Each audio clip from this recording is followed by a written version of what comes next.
Hello प्यारे दोस्तों, मैं नएस आपका अपने एजुकेशन एग्जाम पास चैनल में स्वागत करता हूँ। आज हम कक्षा 11वीं विषय गणित अध्याय 2 संबंध एवं फलन का रिलेशंस एंड फंक्शंस को हल करेंगे। यह प्रश्नावली 2.1 है। इसका हमने बेसिक कल पढ़ लिया था।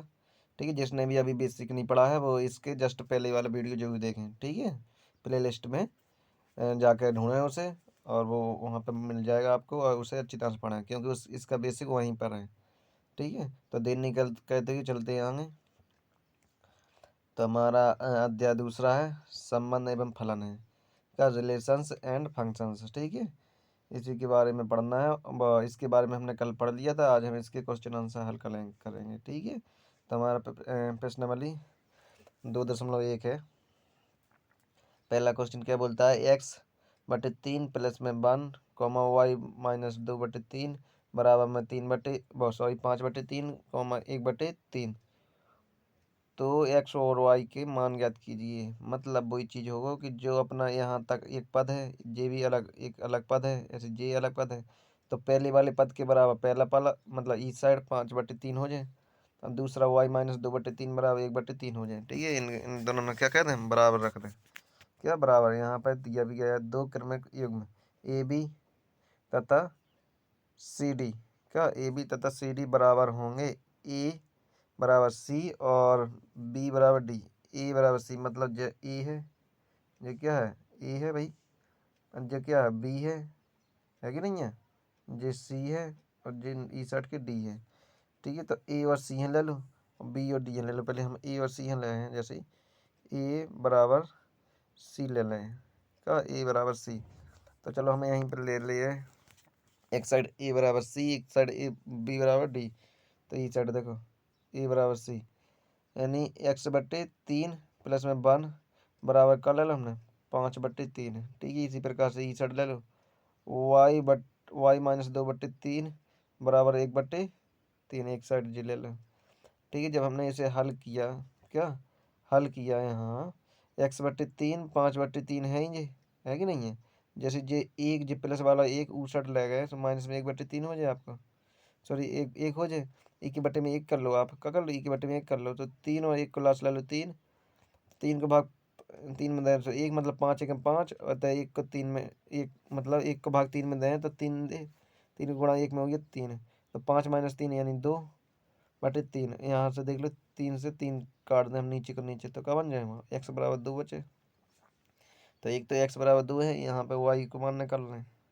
इसी प्रकार से -2/3 ई चढ़ ले जाए, प्लस में हो जाए, यानी जोड़ लो 3/3, यानी काट लें 3 एकम 3 का 3 एकम 3 1 y बराबर हो जाए 1 का y बराबर हो जाए 1। मतलब यहाँ x बराबर 2 है, यहाँ y बराबर 1 है। ठीक है, तो यही इसका सही आंसर है। x और y के मान पूछे थे और यही x और y के मान निकल आए। ठीक है, हमने ऐसा कल बेसिक में भी पढ़ा था एक क्वेश्चन। ठीक है, एक्स और वाई के मान वहाँ पे भी हमने निकाले थे। ठीक है, तो अब दिन आगे चलते हैं। क्वेश्चन नंबर हमारा दूसरा क्या है, यदि समुच्चय ए में 3 अवयव हैं तथा समुच्चय बी बराबर मंझला कोष्टक 3, 4, 5, तो ए का आती है गुणन, मतलब गुणन है, इंटू है या गुणा भी कर, ए गुणा बी में अवयवों की संख्या ज्ञात कीजिए। तो ध्यान करो 3 इसमें है और 3 इसमें है। जब हम इसके ना कर्ण काते गुणन काते तो कितने कहते, 3 × 9 मतलब 9 अवयव निकलते। कितने, 9 अवयवों की संख्या कितनी आ जाती, 9 आ जाती। यहाँ हम सूत्र एन ए इंटू वी बराबर एन ए बराबर एन बी का प्रयोग करेंगे। तब एन ए बराबर 3 है और एन बी बराबर 3, 4, 5 है, यानी बी बराबर भी 3 ही है। 3 ही अंक तो हैं बी बराबर 3 जी हैं। जब हम इनका गुणा करेंगे आपस में तो कितना हो जाएगा, 9 हो जाएगा। कितना हो जाएगा, 9 हो गया। तो अतः इसमें अवयवों की संख्या कितनी है, 9 ही इसमें अवयवों की संख्या होगी। ठीक है, अगला क्वेश्चन है हमारा, क्वेश्चन नंबर तीसरा है, यदि g बराबर 7, 8 तथा h बराबर 5, 4, 2 तो g गुणा h तथा h गुणा g, मतलब सीधा भी करना और उल्टा भी करना, ज्ञात करो। मतलब g गुणा h का आती गुणन खंड का आती है गुणन, तो ये इस प्रकार h गुणा g, तो कोई दिक्कत नहीं है, कोई दिक्कत ही नहीं है भाई, हल्का सा है। देखो पहले हमने क्या करो, इनको निकालो, क्या निकालो, जी गुणे एच निकाला। चलो सबसे पहले हम कुछ देखो यहाँ पे क्या दिया गया है। और दो अरिक्त समुच्चय पी और क्यू का कार्तीय गुणन पी इंटू क्यू उन सभी क्रमिक युग्मों का समुच्चय है जिनको प्रथम घटक पी से तथा द्वितीय घटक क्यू से लेकर बनाया जाता है। अर्थात पी इंटू क्यू बराबर बनता है पी, मतलब मंझला कोष्ठक के अंदर रहे छोटा कोष्ठक, पी इंटू क्यू है, यानी क्यू सॉरी पी मतलब संबंध रखता है पी से, जो स्मॉल पी संबंध रखता है पी से, इसी प्रकार से क्यू स्मॉल क्यू संबंध रखता है कैसे, क्यू से। तब हम हल करेंगे इससे, जब हमने इनका कार्तीय गुणन करने का है जी इंटू एच, क्या जी इंटू एच, पहले हमें इनका कार्तीय गुणन करने का है, फिर उल्टा निकालना है। तो भाई इनका निकालना तो पहले हमने जी से करना है, मतलब 7 को 5 से ले जाए तो 7 5 हो जाए, 7 को 4 से ले जाए तो 7 4 हो जाए, 7 को 2 से ले जाए, हमने कल यही तो पढ़ाया है, तो 7 2 हो जाए। इसी प्रकार से अब 7 को 3 से होगा, इसी प्रकार 8 को 5 से ले जाए तो 8 5 हो जाए, 8 को 4 से ले जाए तो 8 4 हो जाए, और 8 को 2 से ले जाए तो 8 2 हो जाए। ठीक है, तो पहले पहले का तो ना कार्तीय गुणन निकल आया। इसी प्रकार से दूसरा है एच गुणन जी बराबर में 5,4,2, ठीक है, और गुणा में हो जाएगा 7,8। अब 5 को 7 से ले हैं तो 5 7, अब यही तो करना है, पहले 5 से ले हैं हम, ठीक है। अब 5 का 8 से ले हैं तो 5 8, इसलिए अब 4 से 7 से ले हैं तो 4 7, और 4 को 8 से ले हैं तो 4 8, और 2 को 7 से ले हैं तो 2 7, और 2 को 8 से ले हैं तो 2 8। ठीक है, तो यही इसके सही आंसर होंगे। ठीक है, अगला क्वेश्चन भी है हमारा, क्वेश्चन नंबर चौथा है हमारा। बताइए कि निम्नलिखित कथनों में से प्रत्येक सत्य अथवा असत्य है। यदि कथन असत्य है तो दिए गए कथनों को सही बनाकर लिखिए। क्या, यदि असत्य है तो सत्य करिए, और सत्य है तो फिर कोई बात ही नहीं है। पहला देख लो, पहला P बराबर एम एन है और Q बराबर एन एम है, तो P इंटू क्यू होगा, P इंटू क्यू देख लो, P इंटू क्यू यानी P M N M M, ठीक है। फिर एम एम तो इसमें है नहीं है, क्या एम एम तो इसमें है नहीं है, क्योंकि इस यहीं से तो पी से तो है ना गुणा करना क्यू में, तो पी को एम को एन में तो एम एन तो होगा, अच्छी बात होगी। पर एम को एम में का तो एम स्क्वायर भी तो हो चाहिए, जो कि इसमें है नहीं है, क्या जो कि इसमें है नहीं है, तो ये क्या होगा, ये असत्य हो गया, ये क्या होगा, ये तो असत्य ही हो गया। ठीक है, अब यदि हम यहाँ हल करें तो हम हल तो वही करें, चलो यहाँ पे देख भी ले रहे हैं हम।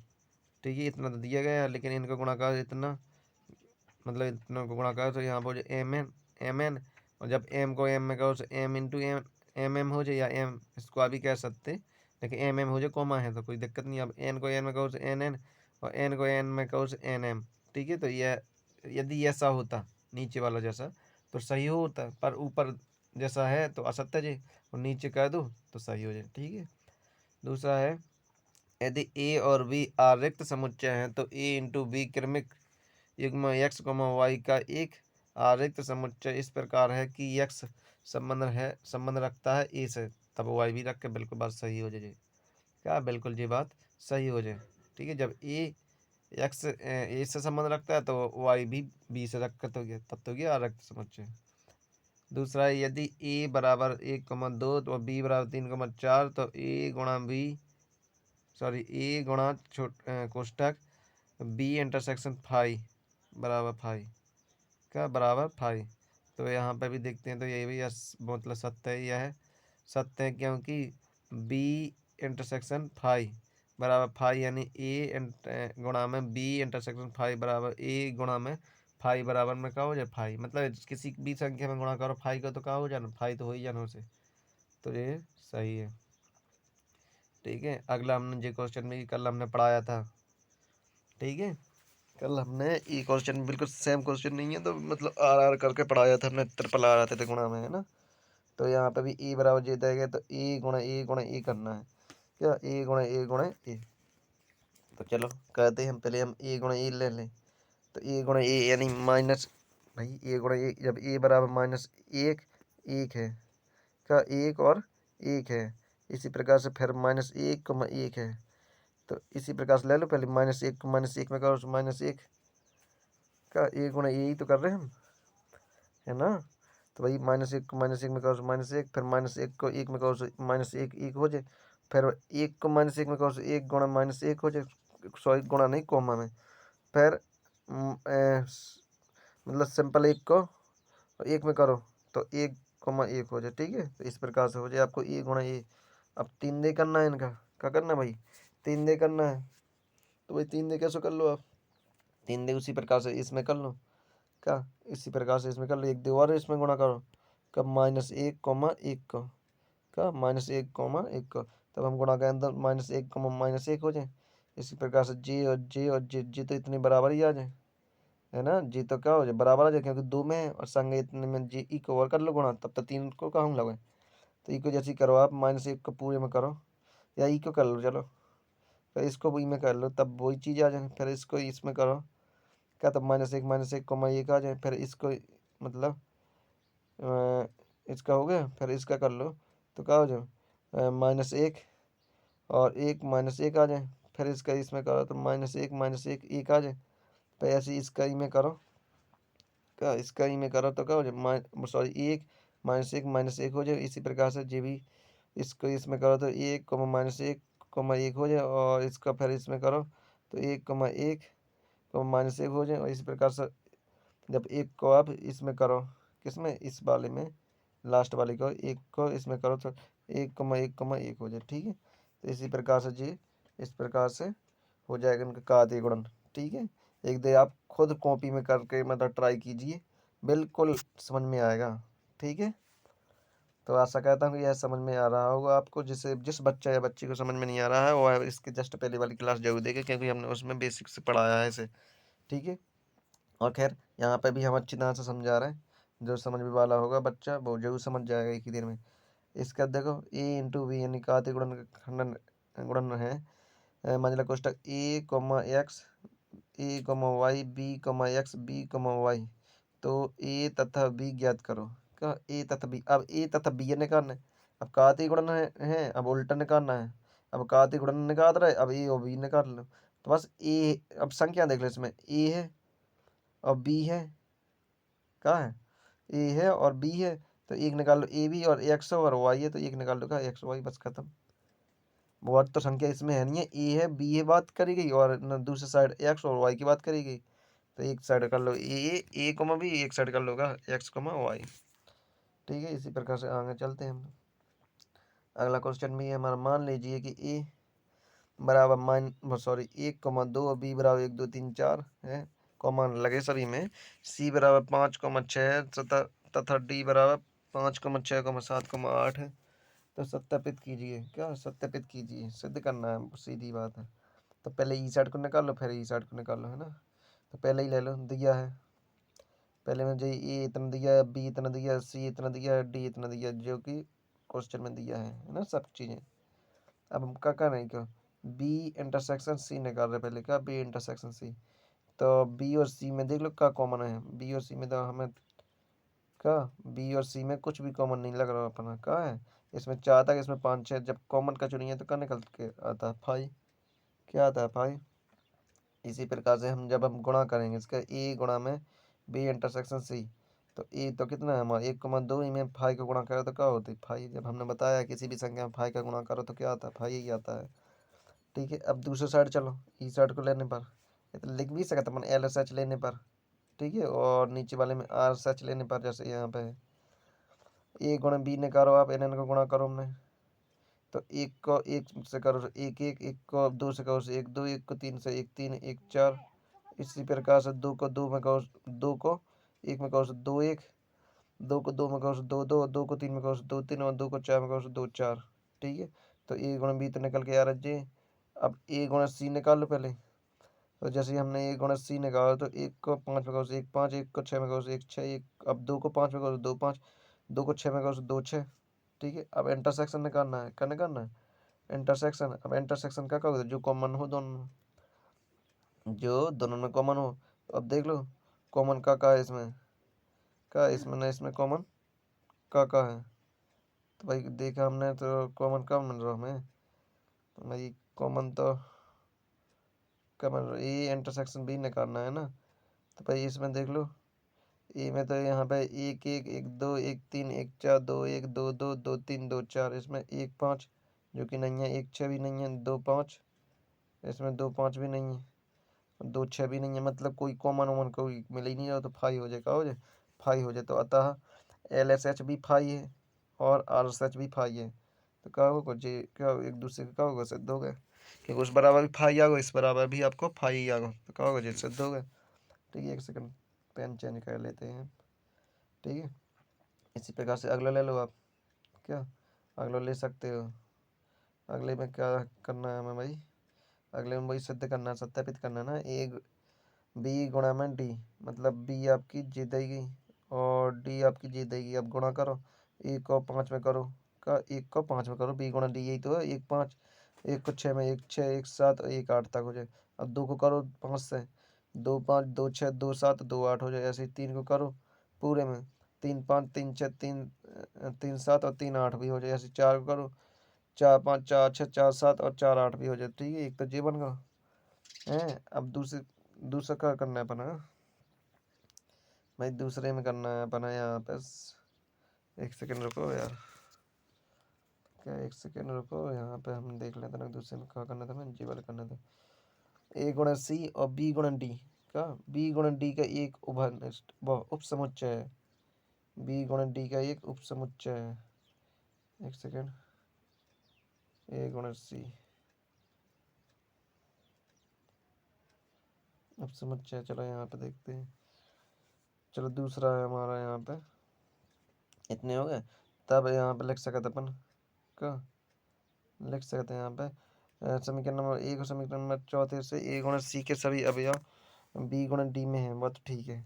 ठीक है, यहाँ पे देख लो, ए गुणा सी और कॉमा बी गुणा डी एक उपसमुच्चय है, बिल्कुल सही है, का बिल्कुल सही है। मतलब यहाँ पे देखा है हमने, जैसे हमने देखा 2 और 4, का 2 और 4 का समीकरण नंबर 2 और समीकरण नंबर 4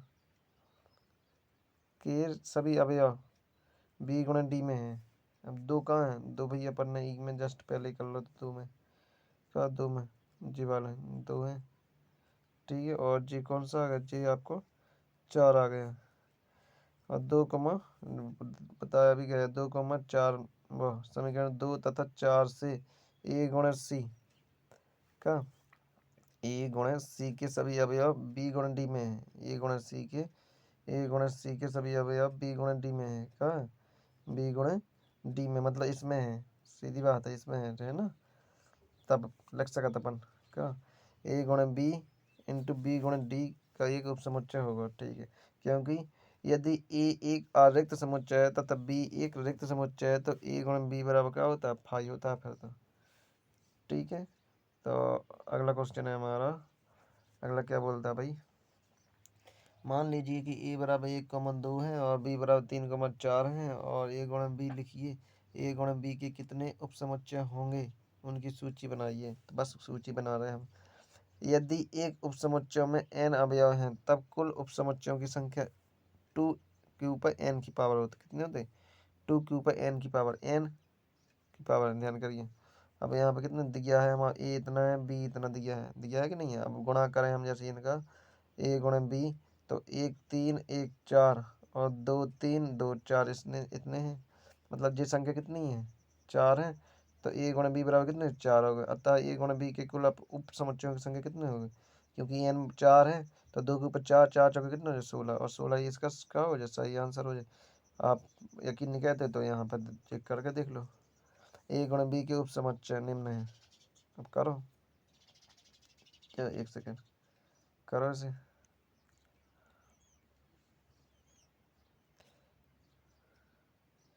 कर जैसे आप करते हो वैसे, एक सेकेंड,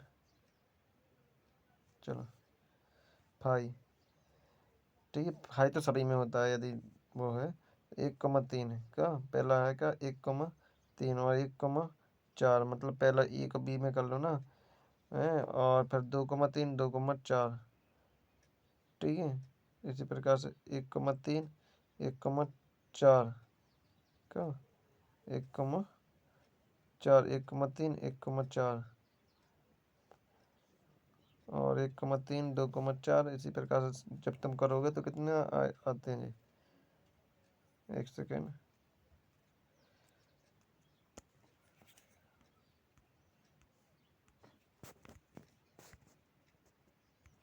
ठीक है, तो इसी प्रकार से हम कहते हैं, मतलब पहले सबसे पहले हम क्या करेंगे इसमें, ए गुणा बी कर लें का, ए गुणा बी के जितने हैं सब रख लें।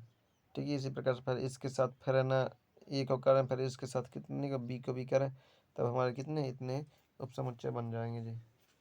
ठीक है, तो बना लेना इसी प्रकार से। ठीक है, कोई दिक्कत वाली बात नहीं है, यदि आप चाहो तो हम बता भी सकते हैं। पहले ए को बी से कर लियो क्या, जैसे आप ए को बी से करो, मतलब 1 को 3 से 1 3, और 1 को 4 से 1 4 हो जाए। इसी प्रकार से 2 को 3 से 2 3, 2 को 4 से 2 4 हो जाए।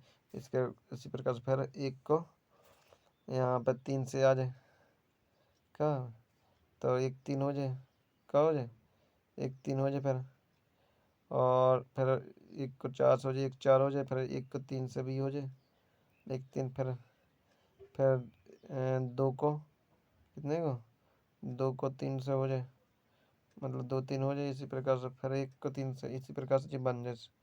ठीक है, आगे चलते हैं हम। क्वेश्चन नंबर 9 में है हमारा, मान लीजिए कि ए और बी दो उपसमुच्चय हैं जहाँ एन ए बराबर 3 है और एन बी बराबर 2 है। यदि यहाँ पर दिया भी गया है x,1 y,2 z,1, तो ए गुणा बी में है, तो ए और बी को ज्ञात कीजिए जहाँ x, y और z भिन्न भिन्न अवयव हैं। क्या भिन्न भिन्न अवयव हैं, तो ए गुणा बी, क्या ए गुणा बी, x,1 y,2 और z,1। ठीक है, तब अतः x y z का ए से संबंध रखते हैं, मतलब 1,2 संबंध है बी से, का 1,2 किससे है, बी से है भाई। एक एक्स में का है, एक्स एक्स वाई जेड का है ये, X X Y Z A से संबंध रखा, तो अंक का ऐसे, मतलब 1,2 अंक है उसमें, तो बी से संबंध, और बी ए बराबर x,y और बी बराबर 1,2 है। ठीक है, और यही इसका सही आंसर। क्वेश्चन नंबर अगला है 10वां हमारा, कार्तीय गुणन ए गुणा ए में 9 अवयव हैं जिनमें -1,0 तथा 0,1 भी है। उपसमुच्चय ए ज्ञात कीजिए तथा ए गुणा ए के शेष अवयव भी ज्ञात कीजिए। क्या ए गुणा ए के शेष अवयव भी ज्ञात कीजिए। ठीक है, ये लास्ट क्वेश्चन है। जैसे हम कैसे करेंगे भाई, देखो सबसे पहले दिया है हमारा -1,0 संबंध रखता है ए गुणा ए तथा 0,1 संबंध रखता है ए गुणा ए से। ठीक है, यानी ए बराबर क्या होगा हमारा -1,0,1, क्या -1,0,1। जब हम इसका गुणा करेंगे ए गुणा ए, क्या ए गुणा ए, मतलब इतने ही गुणा इतने, ए तो इतनी है ना, तो इतने ही गुणा इतनी करेंगे, तो करेंगे -1 को -1 से करें तो -1 -1 को 0 से -1 0, और -1 को 1 से तो -1 1, फिर 0 को -1 से तो 0 -1, और 0 को 0 से तो 0 0, और 0 को 1 से तो 0 1। तो इसी प्रकार से हम जब इसे करेंगे तो अतः शेष अवयव इतने हैं। ठीक है, तो आशा करता हूँ कि यह वीडियो आपको समझ में आया होगा। प्लीज़ इस वीडियो को लाइक करना, शेयर करना तथा सब्सक्राइब करना मत भूलना। प्लीज़ आपसे एक रिक्वेस्ट है कि हमारे सब्सक्राइबर को जरूर बढ़ाएं। ठीक है, ताकि हमारा भी मोटिवेशन बना रहे। ठीक है, और जिस बच्चा या बच्चे को यह वीडियो से एक देर में समझ में नहीं आता है, वो यह वीडियो को दोबारा दोबारा, मतलब बार बार देखे जब तक कि समझ में ना आ जाए। और इसका जो बेसिक यदि आपको पढ़ना है, समझना है, तो इसके इसके जस्ट पहले वाले मतलब वीडियो को जरूर देखें। ठीक है, thank you for watching video.